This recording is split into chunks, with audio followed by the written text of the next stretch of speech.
Subscription کے button کو دبائیے اور ساتھ بیل آئیکن پر کلک کیجیے تاکہ آپ کو تمام ویڈیو فوراً مل سکیں۔ اس ویڈیو پسند آنے کی صورت میں اسے لائک، کمنٹ اور شیئر کرنا مت بھولیں۔ رات تمناؤں کے ویرانوں میں اندیکھے خوابوں کے پیچھے بھاگتے نارسائی کے دکھ کی طرح گزرتی چلی جا رہی تھی۔ چاروں طرف زندگی کے راستے پر گریزاں، سینوں جیسی خاموشی، وسوسوں کے سرابوں جیسی چپ، بدبختی کی تربتوں جیسی ویرانیاں اور خوف بھری تاریکیوں میں مضطرب اور اندھی مسافروں جیسی سنسانیاں پھیلی ہوئی تھیں۔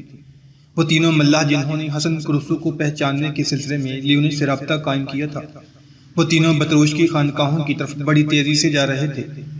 جس وقت وہ چٹانوں کے بیچوں بیچ بل کھاتی پگڈنڈی پر جا رہے تھے، تب وہ چونک کر اپنی جگہ پر کھڑے ہو گئے، اس لیے کہ اسی لمحہ ایک چٹان کی اوٹ سے انہیں روح کو گھاؤ لگاتی قہر بھری آواز سنائی دی تھی، ٹھہرو، جہاں تک تم پہنچ چکے ہو یہیں تمہارا انجام ہوگا۔ تم تینوں سے اگر کسی نے ادھر ادھر بھاگنے کی کوشش کی تو زندہ نہیں رہو گے۔ آواز نفرت کے جوئے رواں کی طرح ہولناکی سے بھری انہیں سنائی دی تھی کہ اس آواز کی خوفناکی نے ان کے دھیان اور خیال کے سانس میں بے سکون کر دینے والے سوالات بھر کر رکھ دیے تھے۔ پھر اس چٹان کی اوٹ سے کچھ مسلح جوان نمودار ہوئے، ان میں سے ایک ان کے سامنے کھڑا ہو گیا، باقی ان کی پشت پر چھاتیاں تان کر کھڑے ہو گئے تھے۔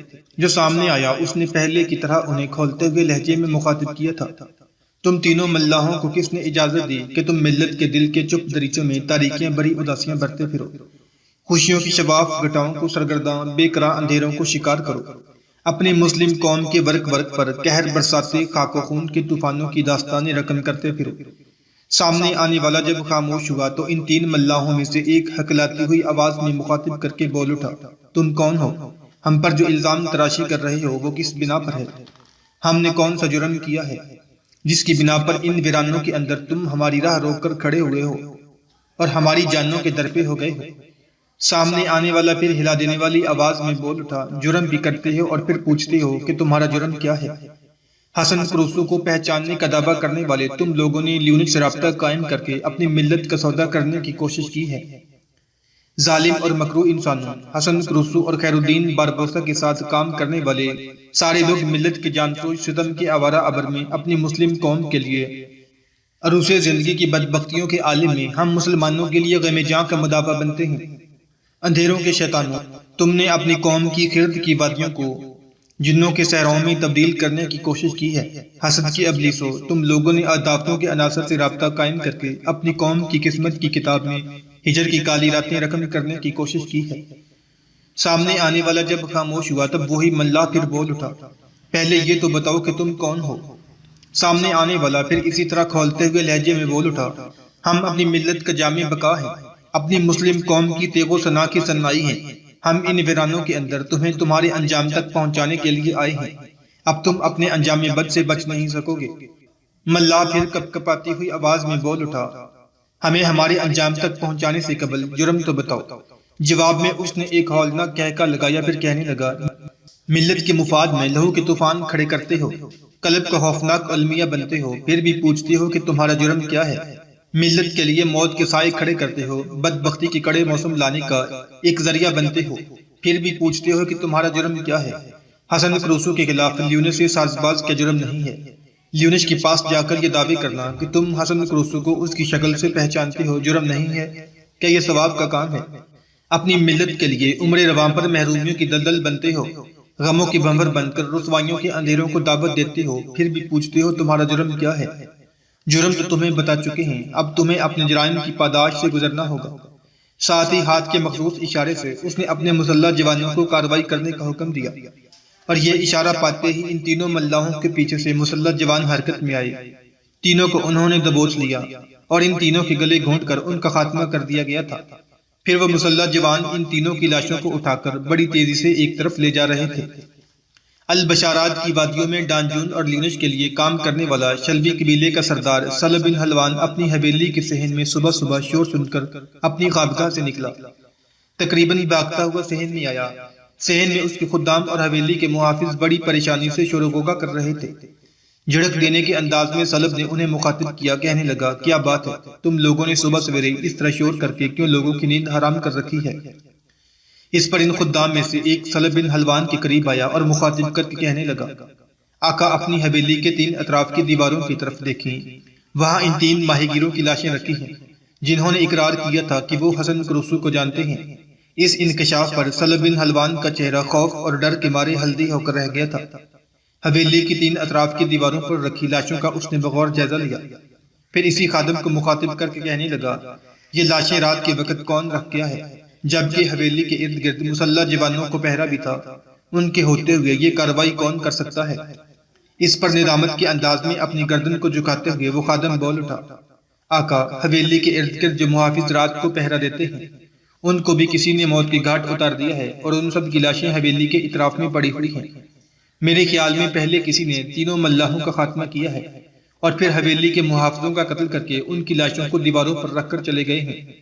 ابن حلوان پریشان ہو گیا، جلدی جلدی تیار ہوا، پھر لیونش کی حویلی میں داخل ہوا۔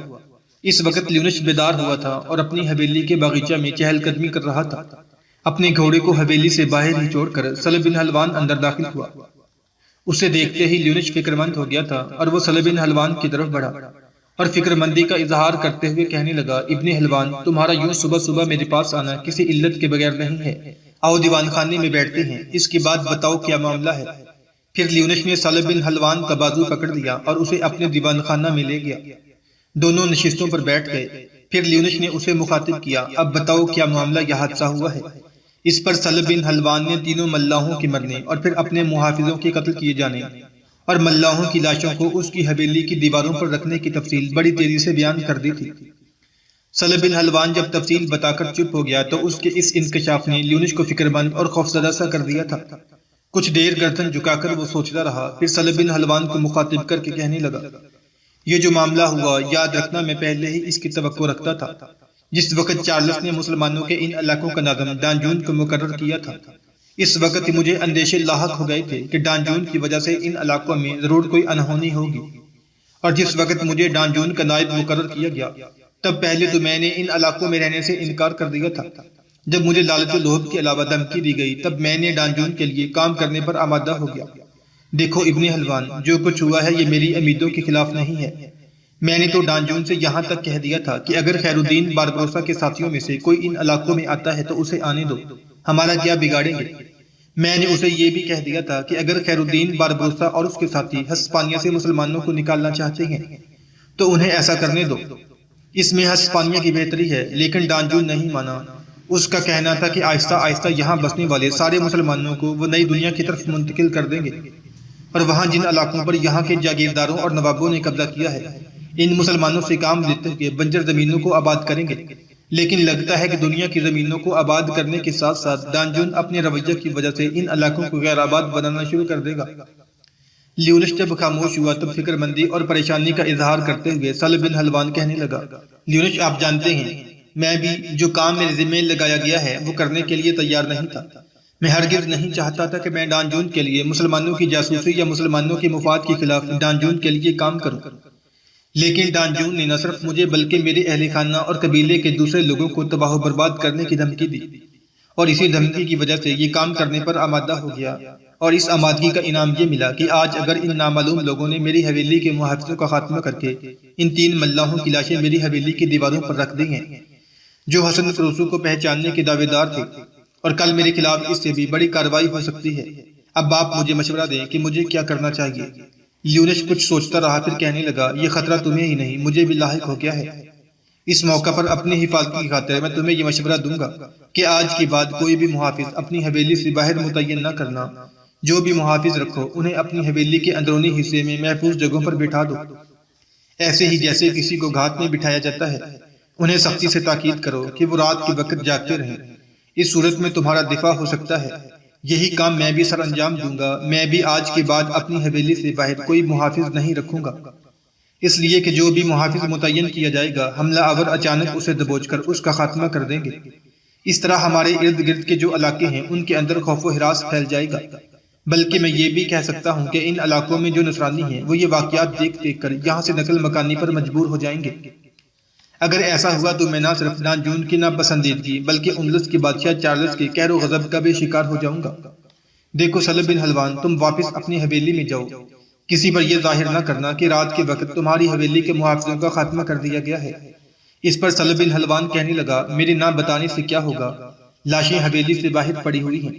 اب انہوں نے ان لاشوں کو دیکھ لیا ہے اور آپ جانتے ہیں بات پھیلتے ہوئے دیر نہیں لگتی۔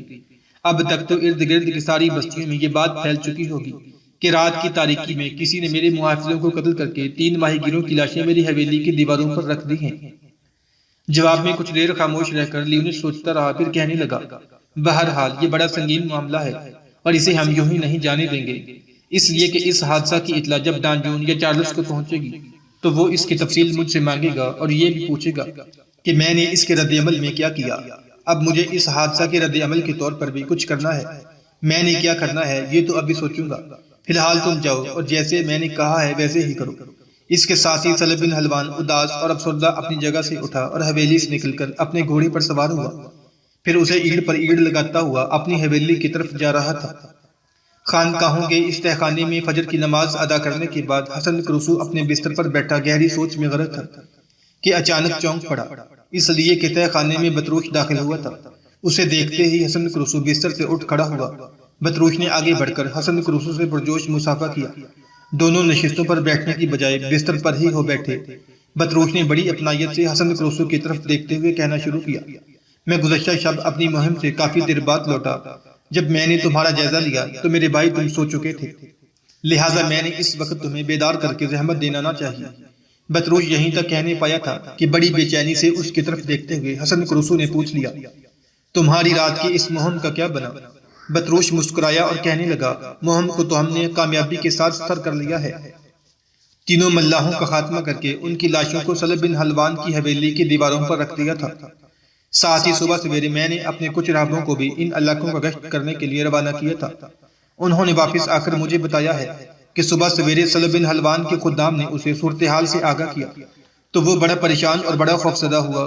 کہتے ہیں اسی وقت لباس تبدیل کر کے وہ گھوڑے پر سوار ہوا اور لیونس کی طرف گیا، وہاں صورتحال سے اسے آگاہ کیا اور اب وہ لیونس سے اپنی حویلی میں لوٹ آیا ہے۔ لیونس کے ساتھ اس کی کیا گفتگو ہوئی یہ تو میں نہیں جان سکا اور یہ کوئی اتنی اہمیت بھی نہیں رکھتی، اس لیے کہ میں آج ہی لیونس کے پاس جاؤں گا اور باتوں باتوں میں اس سے معلوم کروں گا کہ مرنے والے تینوں ملاحوں کو موت کے سلسلے میں اس کا اور سلب بن حلوان کا کیا رد عمل ہے۔ بطروش جب خاموش ہوا تو اس کی طرف بڑے غور سے دیکھتے ہوئے حسن کروسو کہنے لگا، میں تمہیں تمہاری اس کامیاب مہم پر مبارکباد دیتا ہوں، پر یہ تو کہو کہ مجھے اس زندان سے کب رہائی ملے گی اور کب تک میں واپس باربروسا کے پاس جا سکوں گا؟ میرے لوٹنے میں جس قدر تاخیر ہوتی رہے گی میرے ساتھی وہاں پریشانی اور فکر مندی کا شکار رہیں گے، اسی لیے میں چاہتا ہوں کہ فی الفور یہاں سے نکل کر باربروسا کے پاس چلا جاؤں، اس کے بعد میں۔ حسن کروسو کی بات کاٹتے ہوئے بطروش پھر بول پڑا، حسن کروسو میرے عزیز بھائی، فی الحال تمہارا یہاں سے نکلنا خطرے سے خالی نہیں، میں حالات کا بڑی کڑی نگاہ سے جائزہ لے رہا ہوں۔ لیونس نے فی الحال اپنے بہت سے آدمی خفیہ طور پر ان علاقوں میں گشت پر لگا رکھے ہیں، معاملہ تھوڑا سا ٹھنڈا ہونے دو، اس کے بعد تم یہاں سے نکل جانا۔ میں چاہتا ہوں جاتی دفعہ تم معاذ کو بھی اپنے ساتھ لے جاؤ۔ دیکھو معاذ تمہارے متعلق بڑی فکر مند، بڑی پریشان ہے اور بار بار تمہاری صحت، تمہاری خیریت کا پوچھتی ہے، اور کئی بار وہ مجھ سے تم سے ملنے کی خواہش کا اظہار بھی کر چکی ہے، لیکن میں اسے ان حالات میں روکے ہوئے ہوں، میں اسے ان خانقاہوں کی طرف نہیں لانا چاہتا۔ اس طرح وہ لیونس اور سلب بن حلوان کی نگاہوں میں مشکوک ہو جائے گی۔ جس دن ایسا ہوا یاد رکھنا اس دن معاذ کی زندگی خطرے میں پڑ جائے گی، اور میں ایسا کسی صورت نہیں چاہتا۔ جب تک بطروش بولتا رہا حسن کروسو سر جھکا کر کچھ سوچتا رہا۔ بطروش جب خاموش ہوا تب اس نے مخاطب کیا، بطروش میرے یہاں سے نکلنے اور خیریت کے ساتھ پوچھ کر جانے کا ایک بڑا معقول طریقہ بھی ہے، وہ کون سا؟ تیز نگاہوں سے اس کی طرف دیکھتے ہوئے بطروش نے پوچھ لیا تھا، وہ یہ کہ آج تم لیونس کے پاس جاؤ، مرنے والے تینوں ملاحوں سے متعلق اس سے گفتگو کرو، اس کا رد عمل بھی جانو، ساتھ ہی اسے یہ بھی کہو کہ وہ 3 ملاح جن علاقوں میں حسن کروسو کو پہچاننے والے تھے، اس طرح مارا جانا ایک بہت بڑا حادثہ ہے۔ بہرحال تم لیونس سے کہنا کہ وہ تمہیں اجازت دے کہ تم اپنے راہبوں کے ساتھ ملاحوں کی بستیوں کا رخ کرو اور وہاں یہ جاننے کی کوشش کرو کہ آخر کس نے ان ملاحوں کو ہلاک کر کے سلب بن حلوان کی حویلی کی دیواروں پر ڈال دیا ہے۔ مجھے امید ہے کہ لیونس تمہیں ایسا کرنے کی اجازت دے دے گا۔ ایسا ہوگا تو تم یہاں خانقاہوں میں لوٹ آنا اور رات کے وقت یہاں سے اپنے راہبوں کے ساتھ ملاحوں کی بستی کا رخ کرنا۔ وہاں تم لوگوں کے اندر میں بھی راہبوں کے بیس میں موجود ہوں گا۔ تم جانتی ہو کہ ساحل پر ابھی تک میری کشتی کھڑی ہے، میرے ساتھ جو ساتھی ملاح آئے تھے میں جانتا ہوں وہ مارے جا چکے ہیں، لیکن جن ملاحوں کے ذریعے تم میرے ساتھ رابطہ رکھتے ہو انہیں ہی میرے ساتھ بھجوا دینا، اس طرح میں یہاں سے نکلنے میں کامیاب ہو جاؤں گا۔ رہا سوال معاذ کا تو میں سمجھتا ہوں اس وقت معاذ کو میں اپنے ساتھ نہیں لے جا سکتا، جیسا کہ تم نے بتایا کہ لیونش نے اپنے اندگنت آدمی گشت پر مقرر کیے ہوئے ہیں۔ دیکھو معاذ میری بیوی ہے، اسے کانٹا چبھنے جیسی تکلیف بھی نہیں دیکھ سکتا۔ واپس جا کر میں حالات کا جائزہ لوں گا۔ جو کچھ اس وقت میرے ذہن میں ہے وہ بھی میں تمہیں بتا دیتا ہوں۔ میں نے اپنے ذہن میں یہ ٹھان رکھی ہے کہ کسی مناسب موقع پر اپنے بحری بیڑے کے ساتھ ان علاقوں کا رخ کروں گا اور اچانک حملہ آور ہو کر میں لیونش اور شلبی قبیلے کے سردار سلب بن حلوان کا خاتمہ کر دوں گا۔ اور اگر ان دنوں خود ہسپانیہ کے بادشاہ چارلس کا بڑا نمائندہ ڈان جون بھی ہوا تو اسے بھی موت کی گھاٹ اتار دوں گا۔ اپنی اس مہم کو پایہ تکمیل تک پہنچانے کے ساتھ ساتھ میں معاذ کو بھی اپنے ساتھ لے جاؤں گا۔ میں افریقہ میں معاذ کے رہنے کے لیے اچھا اور مناسب بندوبست بھی کر لوں گا۔ جب تک حسن کروسو بولتا رہا بطروش متواتر اس کی طرف دیکھتا رہا۔ جب وہ خاموش ہوا تب وہ کہنے لگا، حسن کروسو میرے بھائی، یہاں سے تمہارے نکالے جانے کی یہ ایک اچھی اور مناسب ترکیب ہے، بلکہ میں سمجھتا ہوں محفوظ بھی ہے، لیکن اس میں ایک اضافہ بھی کرنا چاہتا ہوں۔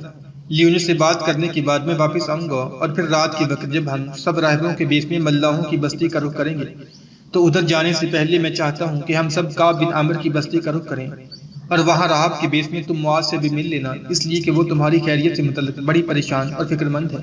کعب بن عامر اور اس کی ماں میسونہ اور بھائی مغیرہ بن کعب بھی بڑے فکر مند ہیں۔ جب تم اس سے مل کر رخصت ہوگے تو میں سمجھتا ہوں انہیں تمہارے متعلق ایک طرح سے اطمینان ہو جائے گا۔ جواب میں حسن کروسو نے بطروش کی پیٹھ تھپ تھپائی اور کہنے لگا، جیسا تم چاہ رہے ہو ایسا ہی ہوگا۔ اب ایسا کرو کہ میرے کچھ کھانے کا اہتمام کرو، سخت بھوک لگ رہی ہے۔ میں نے رات کو بھی پیٹ بھر کر کھانا نہیں کھایا تھا۔ بطروش اپنی جگہ پر اٹھ کھڑا ہوا، پھر حسن کروسو کا ہاتھ پکڑ کر اٹھایا اور کہنے لگا، کھانا یہاں زندان نما کوٹری میں نہیں کھایا جائے گا میرے بھائی، باہر حالات اس وقت بالکل پرسکون ہیں، فکر مند ہونے کی ضرورت نہیں ہے۔ چلو میرے ساتھ باہر بیٹھ کر دونوں بھائی کھانا کھاتے ہیں۔ احتیاطاً میں نے اپنے کچھ راہبوں کو چاروں اطراف میں پھیلایا ہوا ہے تاکہ اگر کوئی مشتبہ شخص ہماری خانقاہوں کا رخ کرے تو ہمیں بروقت اطلاع دی جا سکے اور ہم سنبھل جائیں۔ بطروش کے ان الفاظ کے ساتھ ہی حسن کروسو اپنی جگہ پر اٹھ کھڑا ہوا تھا۔ دونوں تہہ خانے سے باہر نکلے، بیٹھ کر انہوں نے بڑے اطمینان میں کھانا کھایا۔ پھر بطروش اپنی جگہ سے اٹھتا ہوا کہنے لگا، میرے بھائی تم یہیں بیٹھو، ہاں اپنی مرضی سے تہہ خانے میں جب جانا چاہو تو جا سکتے ہو، لیکن تہہ خانے میں جب جانے کی ضرورت ہوئی تو میرے آدمی تمہیں بروقت اطلاع کر دیں گے۔ میں اب لیونش کی طرف جاتا ہوں اور جس طرح اس سے گفتگو کرنے کے سلسلے میں میرے اور تمہارے درمیان فیصلہ ہوا ہے اسی کے مطابق عمل کرتا ہوں۔ حسن کروسو نے اس کی اس تجویز سے اتفاق کیا، وہ وہیں بیٹھا رہا جبکہ بطروش وہاں سے اٹھ کر لیونش کی طرف چلا گیا تھا۔ بطروش جب لیونش کی حویلی میں داخل ہوا تو لیونش لپک کر بڑی بے چینی میں اس سے ملا، اسے گلے لگایا اور اس کا ہاتھ پکڑ کر اپنے سامنے نشست پر بٹھایا اور اسے مخاطب کر کے کہنے لگا، مقدس باپ، آپ بڑے وقت پر آئے ہیں، اگر آپ تھوڑی دیر تک نہ آتے تو میں اپنا کوئی آدمی صبح کو خود آپ کو بلانے والا تھا، اس لیے کہ صورتحال ہمارے خلاف بڑی تیزی سے تبدیل ہو رہی ہے۔ تاہم لیونش نے ماہی گیروں کے مارے جانے کی تفصیل بطروش سے کہہ دی تھی، ساتھ ہی وہ بڑی فکر مندی اور انتہائی پریشانی کی حالت میں بطروش کی طرف دیکھنے لگا تھا۔ اس موقع پر بطروش نے مصنوعی طور پر چہرے پر غم اور فکر مندیاں بکھیر لی تھیں۔ کچھ دیر تک وہ گردن جھکا کر کچھ سوچتا رہا، پھر لیونش کی طرف دیکھتے ہوئے بڑے دکھ بھرے انداز میں وہ کہہ رہا تھا، لیونش، یہی بری خبر سن کر تو میں تمہاری طرف آیا ہوں۔ ان ملاحوں کا مارا جانا ہمارے لیے بہت بڑا نقصان ہے۔ یہ تینوں حسن کروسو کو اس کی شکل سے پہچانتے تھے اور ان کے مرنے کے بعد میں سمجھتا ہوں حالات پہلے کی نسبت اور زیادہ ابتر ہو کر رہ جائیں گے۔ اس موقع پر میں تمہیں ایک مشورہ دینا چاہتا ہوں، بشرطے کہ تم اسے قبول کرو۔ لیونش نے بڑے غور سے بطروش کی طرف دیکھا، پھر بڑی ارادت مندی سے کہنے لگا، آپ کیا کہنا چاہتے ہیں؟ آپ کہیں کیا کہنا چاہتے ہیں؟ میں کیوں آپ کا مشورہ قبول نہیں کروں گا؟ اس لیے کہ آپ کا ہر فعل، آپ کا ہر مشورہ عیسائیت کی بہتری اور بلائی کے لیے ہوگا۔ لیونش جب خاموش ہوا تب بطروش نے ایک لمبا سانس لیا، پھر کہنے لگا، فی الحال کسی کے خلاف انتقامی کارروائی نہ کرنا، اس لیے کہ اگر ایسا ہم کریں گے تو البشارات کی ساری مسلمان بستیوں میں بغاوت کے آثار نمودار ہو سکتے ہیں، اور اگر ایک بار کوئی قبیلہ بھی بغاوت پر اتر آیا تو ساری البشارات کی وادی میں آگ کی بھڑکتی ہوئی بھٹی کی صورت اختیار کر لیں گے۔ دوسری بات جو میں تم سے کہنا چاہتا ہوں کہ مجھے اجازت دو کہ میں آج رات اپنے کچھ راہبوں کے ساتھ ملاحوں کی بستیوں کی جانب جاؤں اور میں مختلف مچھیروں اور ماہی گیروں سے رابطہ قائم کروں، رازدارانہ انداز میں وہاں لوگوں سے گفتگو کروں اور یہ جاننے کی کوشش کروں گا کہ ان تین ملاحوں کے قتل میں کون لوگ ملوث ہیں۔ ان سے میں یہ جاننے کی بھی کوشش کروں گا کہ اگر حسن کروسو یہاں ہے تو ان کے اندازے کے مطابق اس نے کہاں پناہ لے رکھی ہوگی، کہاں چھپا ہوا ہوگا۔ بطروش جب خاموش ہوا تو تحسین آمیز انداز میں اس کی طرف دیکھتے ہوئے لیونش کہنے لگا، محترم بطروش، اگر آپ یہ کام کر گزریں تو میں بہت آپ کا احسان مند ہوں گا اور کئی بار آپ کا شکر گزار اور ممنون ہوں گا، اس لیے کہ اگر ان علاقوں میں حسن کروسو کو تلاش کر کے گرفتار کرنے میں کامیاب ہو جاتا ہوں تو ہسپانیہ کے شہنشاہ چارلس کی نگاہوں میں میری حیثیت بالکل ڈانجون کے برابر ہو جائے گی، اور یہ میرے لیے ایک بہت بڑا اعزاز و عزت افزائی ہوگی۔ اپنے ساتھی راہبوں کے ساتھ ملاحوں کی ساری بستیوں کے علاوہ البشارات کی مسلمان بستیوں کا دورہ بھی کر سکتے ہیں، اور اس سلسلے میں جہاں بھی آپ کو شکوک اور شبہات دکھائی دیں ان کی نشاندہی مجھے ضرور کیجیے گا۔ لیونش کے اس جواب سے بطروش خوش اور مطمئن ہو گیا تھا، پھر اپنی جگہ پر اٹھا اور لیونش سے پرجوش مصافحہ کرتے ہوئے کہنے لگا، تمہیں فکر مند ہونے کی ضرورت نہیں ہے، میں حسن رسول کی تلاش میں اپنے ساتھی راہبوں کے ساتھ دن یا رات کے کسی وقت جس وقت میں نے مناسب سمجھا ساحلی پٹی کی طرف ضرور جاؤں گا۔ اس کے ساتھ ہی بطروش لیونش کے پاس سے اٹھ کر چلا گیا تھا۔